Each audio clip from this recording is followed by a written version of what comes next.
Hello everybody. आज की इस वीडियो में मैं डिस्कस करने जा रहा हूँ कुछ इंपॉर्टेंट प्रॉब्लम्स। और ये मेरी क्वालिटी इन्हांसमेंट प्रॉब्लम्स के नाम से मैं स्कीम जारी की है प्रॉब्लम्स की, जिसमें जो मैं प्रॉब्लम डिस्कस करने जा रहा हूँ ये सभी कंपटीशंस के लिए काफ़ी यूजफुल होंगी, चाहे वो नेट की तैयारी करने वाले स्टूडेंट्स हैं, चाहे BHU का एग्ज़ाम देने वाले और चाहे जेम के स्टूडेंट्स। तो कंपटीशंस की राह में ऐसे क्वेश्चंस की संभावना ऑलवेज बनी रहती है जहाँ मैंने प्रॉब्लम डिस्कस की हैं, और मुझे उम्मीद है कि ये आपकी समझ आएंगी और आप इससे काफ़ी लाभान्वित होंगे। तो पहली जो प्रॉब्लम डिस्कस कर रहा हूँ वो है two dipoles with dipole moment -5 AZ nano coulomb metre and 9 AZ nano coulomb metre are located at points 0, 0, -2 and 0, 0, 3 respectively. Find the potential at the origin.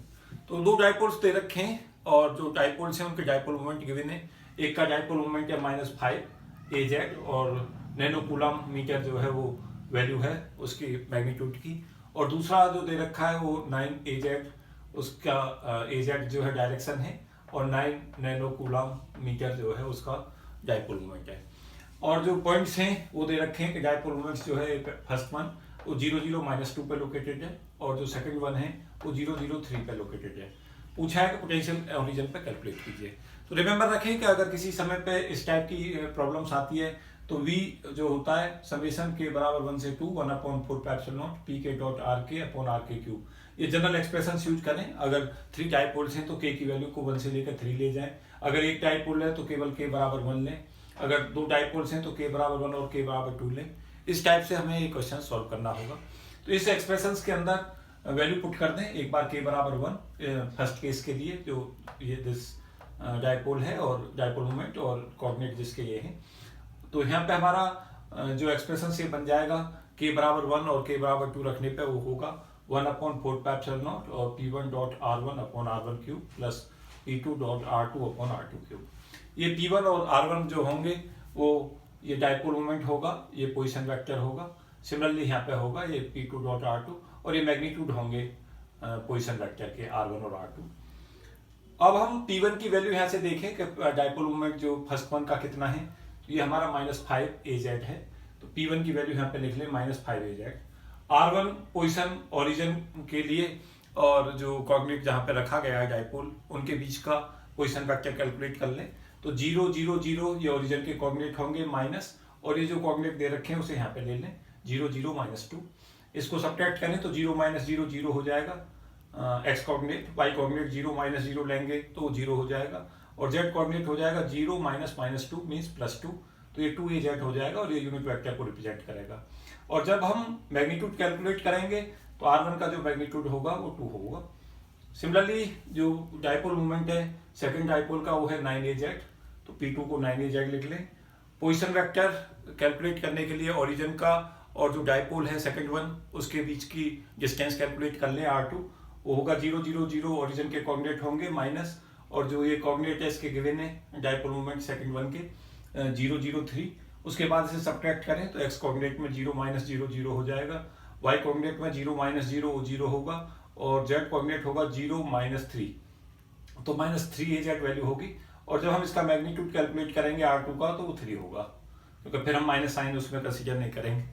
उसके बाद हम इस वाले फॉर्मूले में जो इक्वेशन नंबर 1 इसको मान लें तो 1 में पुट कर दें। ये जो P1 R1 की वैल्यू है, ये P1 और R1 ये पोजीशन वेक्टर है और P1 ये डाइपोल मोमेंट है।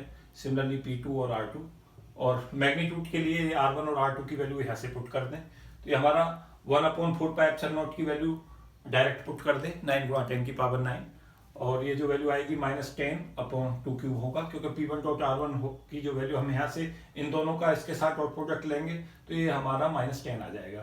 तो -10, और R1 की वैल्यू है मैग्नीट्यूड में 2, तो 2³ ले लें माइनस, और P2.R2 की वैल्यू दोनों की इसका इसके साथ डॉट प्रोडक्ट लेंगे तो वो -27 आ जाएगा अपॉन डिस्टेंस R2 है वो मॉड इसका 3 है तो 3³ होगा। इसको सॉल्व करने पूरे को, ये वैल्यू हमारी सॉल्व करके आएगी -20.25 वोल्ट। ये हमारा आंसर होगा। तो काफ़ी अपने आप में यूनिक सी प्रॉब्लम है जो उम्मीद की जा सकती है इस टाइप के क्वेश्चंस की। क्वेश्चन नंबर 2 सिलेंड्रिकल केस के अंदर चार्ज का क्वेश्चन है और वॉल्यूम चार्ज डेंसिटी कैलकुलेट करनी है। क्वेश्चन है given that electric displacement vector दे रखा z rho cos² 5 AZ coulomb per metre square. Calculate the charge density at rho बराबर 1 और जो एंगल है वो π/4 है और z बराबर 3 and then calculate total charge enclosed by the cylinder of radius 1 metre with z की जो लिमिट है वो -2 से 2 के बीच है और 2 भी उसमें इंक्लूड करना है। तो रो वी जो वॉल्यूम चार्ज डेंसिटी होती है वो होती है इलेक्ट्रिक डिस्प्लेसमेंट वेक्टर से डायरेक्ट रिलेट डाइवर्जेंस डेंसिटी बराबर रो वी। तो rho V coulomb per metre cube में मीटर होगा इक्वल टू डाइवर्जेंस डी और जब हम सिलेंडर कोऑर्डिनेट यूज करेंगे तो del D Z upon del Z हो जाएगा। ये यहाँ से इसका डिफरेंशिएशन कर दें जेड के रेस्पेक्ट तो ये value rho cos square phi आएगी। जो कोऑर्डिनेट जिस पर पूछा है रो वी वो है रो को 1 ले और जो एंगल फाई है उसको π/4 ले और जेड को 3 ले, लेकिन क्योंकि जेड पर डिपेंड नहीं है तो यहाँ से हम केवल रो की जगह पर 1 रख दें। ये रेडियस को नोट कर रहा है और ये रो भी वॉल्यूम चार्ज डेंसिटी को कॉस स्क्वायर और π/4 होगा। कॉस स्क्वायर π/4 की वैल्यू 1/2 होगी तो ये वैल्यू सॉल्व करके आएगी 0.5 कूलम पर मीटर क्यूब। ये आंसर होगा रो वी का। चार्ज के लिए क्यू बराबर integral rho v d tau ले ले क्योंकि वॉल्यूम चार्ज डेंसिटी की डेफिनेशन होती है रो वी बराबर d q upon d v. तो क्यू हो जाएगा integral rho we into d v. यहाँ से पुट कर दें रो वी की value rho cos square phi और डी वी को ले लें rho d phi d rho d z. ये सेंट्रल कोऑर्डिनेट में वॉल्यूम चार्ज डेंसिटी है। मैं ऑलरेडी वीडियो अपलोड कर चुका हूँ डी वी कैलकुलेट करने के लिए। तो ये value limit of integration Z के लिए ले लें -2 से लेकर 2। ये हमने जेड की इंटीग्रेशन लिमिट ले ली -2 से 2। फाई के लिए 0 से लेकर 2 पाई ले लें क्योंकि सिलेंडर का जब भी हम केस लेते हैं तो जो एंगल फाई है वो 0 से 2 पाई तक रोटेट करता है। अगर क्वेश्चंस के अंदर कुछ लिमिट नहीं दी है तो सदा जो फाई की लिमिट है वो 0 से 2 पाई लें। 0 से 2 pi cos square phi d phi, ये कॉस स्क्वायर फाई को डी फाई के साथ ले लें और रेडियस को रो बराबर 0 को 1 से, क्योंकि रेडियस दे रखी है 1 मीटर तो रो बराबर 0 से 1 रो स्क्वायर डी रो ले लें क्योंकि यहाँ से रो इंटू रो यहाँ से बनेगा रो स्क्वायर और डी रो ले लें। इसको सॉल्व कर लें। यहाँ से जो वैल्यू आएगी वो 4 आएगी और कॉस स्क्वायर फाई की ये लिमिट जो 0 से 2 पाई में हाफ आएगी वैल्यू और ये 1/3 आएगा। इसे सॉल्व करके ये आंसर हमारा 4π/3 कूलम आ जाएगा। तो इस टाइप से इस क्वेश्चन को सॉल्व करें। अच्छी इंपॉर्टेंट प्रॉब्लम है, इस टाइप की भी प्रॉब्लम आती है कंपटीशंस में। क्वेश्चन नंबर 3 है a wire of diameter 1 mm and containing 5 × 10⁻7 siemens per metre has 10⁻29 free electron per cubic metre when an electric field of 10 millivolt per metre is applied. ये चीजें पूछी हैं इसमें। गिवन है डायमीटर दे रखा है 1 mm तो 2r की वैल्यू को 1 mm ले लें, r यहाँ से रेडियस कैलकुलेट कर लें। कंडक्टिविटी दे रखी है m के यूनिट में 5 × 10⁻7 और फ्री इलेक्ट्रॉन्स की वैल्यू दे रखी है स्मॉल n 10⁻29। इलेक्ट्रिक फील्ड दे रखा है 10 मिलीवोल्ट पर मीटर तो 10 × 10⁻2 वोल्ट पर मीटर होगा। 1 मिलीवोल्ट में 10⁻³ वोल्ट हो जाएंगे, वो अप्लाई कर लें। तो चार्ज डेंसिटी का फॉर्मूला लगा दें रो वी बराबर एन ई। तो एन की वैल्यू है 10⁻29। सबसे पहले चार्ज डेंसिटी कैलकुलेट करनी है तो 10⁻29 और ई की वैल्यू ले लें -1.6 × 10⁻19। सॉल्व करते हैं तो ये वैल्यू आएगी -1.6 × 10⁻10 कूलम पर मीटर क्यूब। जे जो करंट डेंसिटी है अगर जे हमें कैलकुलेट करनी है तो जे को सिग्मा इंटू ई ले लें।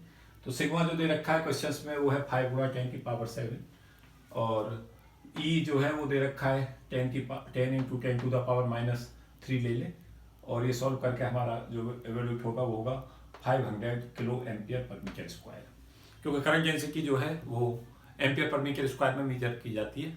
तो 1 किलो एम्पियर यहाँ 10⁻³ एम्पियर के इक्वल होगा।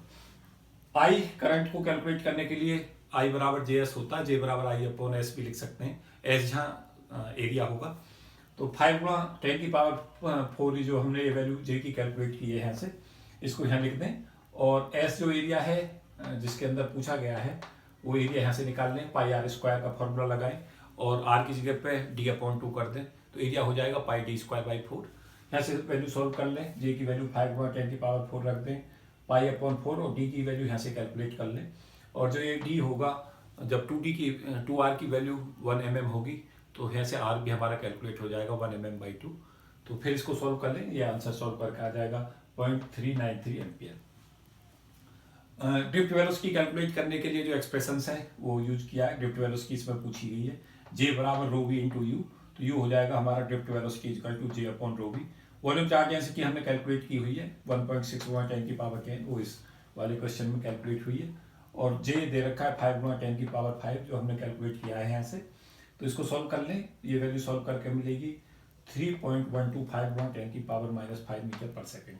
तो गिफ्ट वेलोसिटी का ऑर्डर 10 की पावर -5 मीटर पर सेकेंड जब होता है, ये भी रिमेंबर रखें, इसी ऑर्डर की होती है। तो इस टाइप से हम इन क्वेश्चंस को निकाल सकते हैं। कई सारी चीज़ें यहाँ से निकली हैं, तो इन फॉर्मूलों को सदा रिमेंबर रखें। रो बी बराबर N E, J equal to sigma E, I बराबर जे एस, जे बराबर रो बी इंटू यू। तो ये इंपॉर्टेंट फॉर्मूले हैं और उनके अप्लाई एक प्रॉब्लम मैंने करा दी है इस पर। काफ़ी यूजफुल है और कंपटीशंस की दुनिया में ऐसे क्वेश्चन आता रहता है, तो उसी को प्रोस्पेक्ट्स में रख के मैंने क्वेश्चन तैयार कराया था। ये क्वेश्चन नंबर 4 है।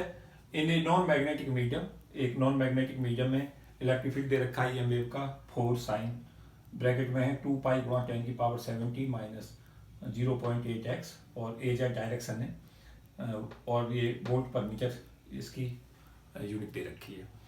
पूछा गया है कि इसमें एप्सिलॉन आर निकालें, रिलेटिव परमिएबिलिटी, और पूछा गया है इसमें के निकालें, और के जो होगा के की वैल्यू देखें, के कितना निकलेगा, ओमेगा देखें कितनी वैल्यू आएगी, उसके बाद S Poynting vector, average power, और किसी समय पे 2x + y बराबर 5 में ये प्लेन है और एरिया है 100 सेंटीमीटर स्क्वायर, उससे पावर रेटेड पूछिए, टोटल पावर कितनी रेटेड होगी। तो इस टाइप का ये क्वेश्चंस है। तो क्वेश्चंस को सॉल्व करने के लिए हम क्या करें, E बराबर E0 sign omega T minus के एक्सिस की कंपेरिजन कर लें, जो इसकी स्टैंडर्ड क्वेश्चन होती है। तो जैसे हम कंपेरिजन करेंगे तो के की वैल्यू यहाँ से देखेंगे तो 0.8 आएगी, और ओमेगा हो जाएगा 2 पाई गुणा 10 की पावर 7, तो के बराबर 0.8 यहाँ से आएगी ये वैल्यू, और ओमेगा की वैल्यू यहाँ से, क्योंकि ये जो कंपेरिजन हमने की है sign omega T minus K X से कंपेरिजन की है, तो ये हमारे पास के की वैल्यू 0.8 और ओमेगा बराबर 2 पाई गुणा 10 की पावर 7। नॉन मैग्नेटिक मीडियम है तो म्यू बराबर म्यू नॉट होगा। अगर नॉन मैग्नेटिक ना हो, मैग्नेटिक मीडियम हो, तो म्यू को फिर लेते हैं म्यू आर म्यू नॉट, ये भी ध्यान रखें। एप्सिलॉन होगा epsilon r into epsilon naught, ये म्यू परमेबिलिटी है मीडियम की और एप्सिलॉन परमिटिविटी है मीडियम की, ये रिलेटिव परमिटिविटी है। तो यहाँ से के बराबर omega under root mu epsilon, ये फॉर्मूला होता है। वेलोसिटी जो होती है इस माध्यम में होती है omega upon k equal to 1 upon under root mu epsilon, ये इसका फॉर्मूला होता है नॉन मैग्नेटिक का। तो यहाँ से अप्लाई कर दें, v बराबर यहाँ से जब हम देखेंगे तो के अपॉन ओमेगा की वैल्यू हो जाएगी अंडर रूट, के बराबर omega under root mu epsilon, तो ओमेगा और म्यू की जगह पर रख दें म्यू नॉट, यहाँ से ये वैल्यू, और एप्सिलॉन की जगह पर रख दें epsilon r epsilon naught. c जो होता है वेलोसिटी ऑफ लाइट, वो होती है c equal to 1 upon under root mu naught epsilon naught, ये वेलोसिटी ऑफ लाइट की वैल्यू होती है। तो यहाँ से वैल्यू पुट कर दें, ये under root mu naught epsilon naught की जगह पे 1 अपॉन c आ जाएगा, अंडर रूट एप्सिलॉन आर आ जाएगा, और ओमेगा आ जाएगा, दिस वन है। तो k बराबर omega upon c under root epsilon r की वैल्यू होगी के सी अपॉन ओमेगा, k हो जाएगा 0.8 और c की वैल्यू 3 गुणा 10 की पावर 8 रख दें, और ओमेगा की वैल्यू इस एक्सप्रेशन से ले लें 2 पाई गुणा 10 की पावर 7। इसकी वैल्यू एप्सिलॉन आर की वैल्यू कैलकुलेट कर लें, और जो यहाँ से एप्सिलॉन आर की वैल्यू आएगी वो आ जाएगी 144 अपॉन पाई स्क्वायर, और जब हम इसे पाई की वैल्यू को रख देंगे 3.14 और सॉल्व करेंगे तो 14.59 आएगा। तो यहाँ से एप्सिलॉन आर हमारा एवोल्यूट हो जाएगा, और के और ओमेगा यहाँ से हम एवोल्यूट कर सकते हैं कंपेरिजन करके। कैरेक्टरिस्टिक इम्पीडेंस पूछा है इसी केस में, तो z equal to under root mu upon epsilon, ये फॉर्मूला होता है characteristic impedance of a wave in a particular medium, जहाँ म्यू परमिएबिलिटी है मीडियम की और epsilon permittivity of the medium है। म्यू की जगह पे म्यू नॉट ले लें यहाँ इस एक्सप्रेशन से, और एप्सिलॉन की जगह पे एप्सिलॉन नॉट एप्सिलॉन आर ले लें। Under root mu naught upon epsilon naught की जो वैल्यू होती है characteristic impedance in free space, वो 120 पाई होता है, और 377 ओम उसकी वैल्यू होती है। तो 120 पाई और 1 upon under root epsilon r की वैल्यू 12 अपॉन पाई है, तो ये कैलकुलेट कर लें, ये वैल्यू आ जाएगी 10 पाई स्क्वायर, ये कैरेक्टरिस्टिक इम्पीडेंस होगा इस माध्यम में। और जब हम पाई की वैल्यू को 3.14 और उसका स्क्वायर करके इसे सॉल्व करेंगे तो 98.7 ओम आ जाएगा, तो ये भी याद रखें। तो यहाँ कैरेक्टरिस्टिक, इसमें एप्सिलॉन आर कैलकुलेट किया था और यहाँ कैरेक्टरिस्टिक इम्पीडेंस कैलकुलेट किया था जो वेव प्रोपोगेट कर रही है नॉन मैग्नेटिक मटेरियल में। उसके बाद पॉइंटिंग वेक्टर कैलकुलेट करने के लिए एस बराबर ई क्रॉस एच यूज करें, और हम जानते हैं जेड की वैल्यू होती है ई अपॉन एच, तो वहाँ से अप्लाई कर दें एच की वैल्यू ई अपॉन जेड, तो ये वैल्यू आ जाएगी E naught square upon Z sine square omega T minus K X, और एक्स कैप इसकी डायरेक्शन होगी। ये भी याद रखें कि जो पॉइंटिंग वेक्टर होता है वो प्रोपगेशन जो वेक्टर होता है उसकी डायरेक्शन में ही लाई करता है। तो यहाँ से डायरेक्शन देख लें इसकी, एक्स कैप में होगी, और पी एवरेज जो होगा 1/t 0 से t S D T calculate कर लें।